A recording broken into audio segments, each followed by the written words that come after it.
जय श्री राधे। पूज्य श्री सद्गुरुदेव भगवान के चरणों में प्रणाम। पूज्य श्री भाई जी द्वारा भगवान के नाम की महिमा। पूज्य श्री भाई जी कहते हैं, वाणी को भगवान के नाम में लगा दो।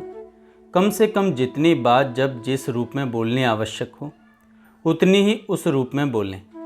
बाकी समय में अपने को मौन सा करके भगवान के नाम का जप करता रहे साधक। जीभ से भगवान का नाम लेता रहे और अपने कानों द्वारा उसे सुनता रहे। यह मानसिक जप है। इसका बड़ा महत्व है। वाणी का संयम करने का एक ही उपाय है। भगवान नाम जप एवं स्वाध्याय को वाणी का विषय बना ले। जीभ के लिए भगवान के नाम का जप ही एकमात्र काम रह जाए। दूसरे किसी भी काम के लिए उसमें से समय निकालना ना पड़े।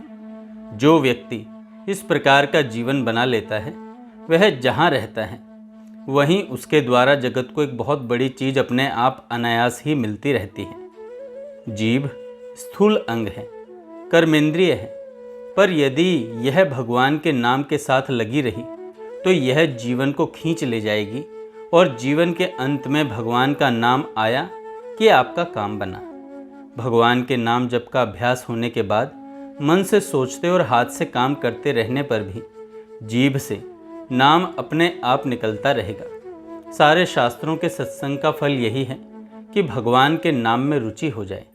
भगवान के एक भी गुण का रहस्य, एक भी नाम की महिमा, एक भी चरित्र का प्रभाव, एक भी शक्ति का तत्व जान लिया जाए अथवा एक भी रूप की जरा सी भी झांकी का ज्ञान हो जाए तो फिर भगवान से क्षण भर के लिए भी चित्त ना हटे। मेरी समझ में सबसे सरल साधन है। भाई जी कहते हैं, मेरी समझ में सबसे सरल साधन है भगवान के नाम का अभ्यास। मुख से निरंतर भगवान के नाम का उच्चारण होता रहे और हाथों से काम। अभ्यास होने पर ऐसा खूब संभव है। बस मुख नाम की ओट लई है। विश्वास होगा तो इस नाम उच्चारण मात्र से ही आपका कल्याण हो जाएगा। श्री भगवान पर विश्वास रखकर उनका नाम जप करना चाहिए और उनकी कृपा पर भरोसा करके अपने को सर्वतोभाव से केवल भगवान पर छोड़ देना चाहिए। ऐसा न हो सके तो भी नाम जप करना चाहिए। जैसा भाव हो उसी से कल्याण होगा।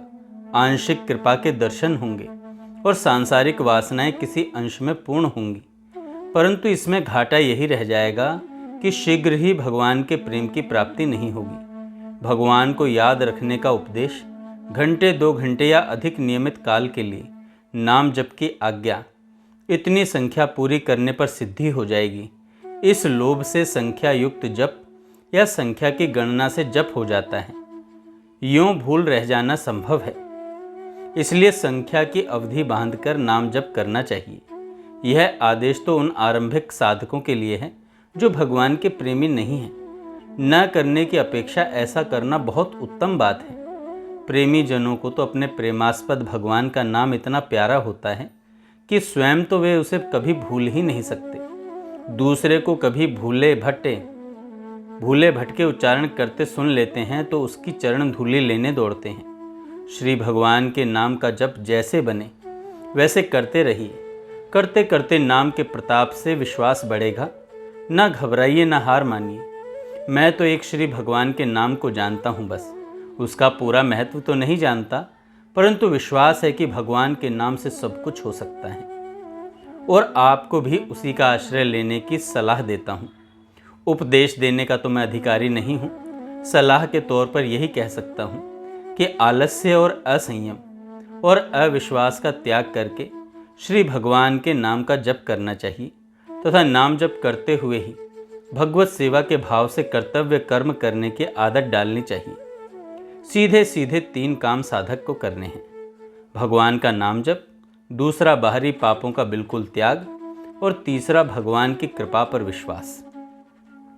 इनसे सारी बातें अपने आप जीवन की ठीक हो जाएंगी। इनमें भी 3 ना हो तो 2 करें और नहीं तो कम से कम एक भगवान नाम का जप स्मरण निरंतर करते रहने की कोशिश करनी चाहिए। कलयुग में केवल क्रिया से तारने वाला, महान फल देने वाला भगवान का नाम ही है और सारे साधनों में भाव की आवश्यकता है। नाम भाव से कुभाव से कैसे भी लिया जाए कल्याणकारी ही है। अवश्य ही भाव का तिरस्कार नहीं करना चाहिए। प्रत्येक क्रिया में जहाँ तक हो ऊंचे से ऊंचे भाव में पूरी विधि तथा बाहरी क्रिया तीनों का ही ख्याल रखकर तीनों ही करते रहने चाहिए। हारे को हरि नाम है। श्री भगवान का नाम जप करते रहिए और कम से कम यह दृढ़ चेष्टा रखिए जिसमें वाणी और शरीर से कोई पाप न हो। मानसिक पापों से बचने की यथासाध्य कोशिश कीजिए। नाम आश्रय होगा तो पाप अपने आप ही नष्ट हो जाएंगे। एक बहुत उत्तम बात है कि प्रतिज्ञा कर लीजिए प्रतिक्षण लगातार नाम जप की। नाम जप का तार यदि जागृत अवस्था में कभी नहीं टूटेगा तो निश्चय ही सब पाप मर जाएंगे। यह महात्माओं का अनुभूत सरल प्रयोग है। रही मेरे बल देने की बात तो मेरे पास एक ही बल है कि हारे को हरि नाम, और आपसे भी यही कहता हूँ, उसका आश्रय लीजिए। सारे पाप तापों से छुड़ाने में भगवान का नाम पूर्ण समर्थ है। भगवान का नाम पूर्ण समर्थ है। भगवान नाम सर्वोपरि तीर्थ है। भक्त प्रहलाद कहते हैं, कलयुग में जो प्रतिदिन कृष्ण कृष्ण कृष्ण उच्चारण करेगा उसे नित्य 10,000 यज्ञ तथा करोड़ों तीर्थों का फल प्राप्त होगा। जहाँ विष्णु भगवान के सहस्त्र नाम का पाठ होता है वहीं पृथ्वी पर जम्बू द्वीप के जितने तीर्थ हैं वे सब सदा निवास करते हैं। जहाँ भगवान का सहस्त्र नाम विराजित है वहीं गंगा यमुना कृष्णा वेणी गोदावरी सरस्वती नहीं समस्त तीर्थ निवास करते हैं।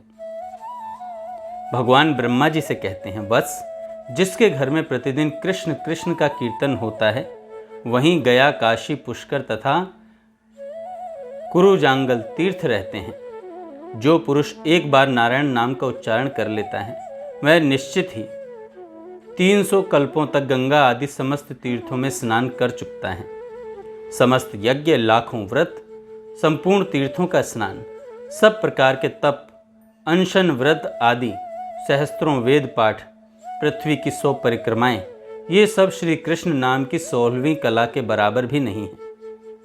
राम राम राम राम राम राम राम राम इस प्रकार बार बार जप करने वाला चंडाल हो तो भी वह पवित्र आत्मा हो जाता है, इसमें कोई संदेह नहीं। उसने केवल नाम का उच्चारण करते ही कुरुक्षेत्र काशी गया और द्वारका आदि संपूर्ण तीर्थों का सेवन कर लिया। देवर्षि नारद जी कहते हैं, जिनके नाम का ऐसा महात्म्य है उसके सुनने मात्र से मोक्ष की प्राप्ति हो जाती है। उनका आश्रय छोड़कर तीर्थ सेवन के लिए पृथ्वी पर भटकने की क्या आवश्यकता है। जिसके मुख में राम राम का जप होता है रहता है वह मुख ही महान तीर्थ है, वही प्रधान क्षेत्र है और वही समस्त कामनाओं को पूर्ण करने वाला है। जहाँ नमो नारायण रूप से आवृत का विस्तार करती हुई प्राची सरस्वती बहती है वह मुख ही परम तीर्थ है। माता देवहूति कहती हैं भागवत जी में, अहो वह चांडाल ही सर्वश्रेष्ठ है जिसकी जीभ के अग्रभाग पर आपका नाम विराज रहा है। जो आपका नाम उच्चारण करते हैं उन्होंने तप हवन तीर्थ स्नान सदाचार का पालन वेद अध्ययन सब कुछ कर लिया। ब्रह्मा जी कहते हैं, जिसकी जीभ के अग्रभाग पर हरि ये 2 अक्षर विराजमान हैं उसे कुरुक्षेत्र काशी और विरज तीर्थ के सेवन की क्या आवश्यकता है। इस प्रकार तीर्थों की तुलना में भगवान नाम का महात्म्य सर्वत्र गाया गया है। ऊपर उसमें से कुछ ही श्लोक दिए गए हैं। नाम की महिमा तो अतुलनीय है। विशेषतया कलयुग के प्राणियों के लिए तो भगवान का नाम ही एकमात्र परम साध्य और परम साधन है। जिसने नाम का आश्रय ले लिया उसका जीवन निश्चित ही सफल हो चुका। यहाँ नीचे कुछ नाम महिमा के महान वाक्यों का अनुवाद दिया जाता है। उनमें यदि पाठकों का ध्यान नाम जप कीर्तन की ओर आकर्षित हुआ और वे भगवान नाम जप कीर्तन में लग गए तो उनका और जगत का महान कल्याण होगा। भगवान के पवित्र नामों के जप कीर्तन में वर्णाश्रम का कोई नियम नहीं है। ब्राह्मण क्षत्रिय वैश्य शूद्र अंत्यज स्त्री सभी भगवान नाम के अधिकारी हैं। सभी भगवान का नाम कीर्तन करके पापों से मुक्त हो सनातन पद को प्राप्त कर सकते हैं। न भगवान के नाम में देश काल का नियम है, न शुद्धि अशुद्धि का और न अपवित्र पवित्र अवस्था का नियम है। चाहे जहाँ चाहे जब चाहे जैसी स्थिति में चलते फिरते खाते पीते सोते सभी समय भगवान के नाम कीर्तन करके मनुष्य बाहर भीतर से पवित्र हो परमात्मा को प्राप्त कर लेता है। जय श्री राधे। आगे हम कल सुनेंगे।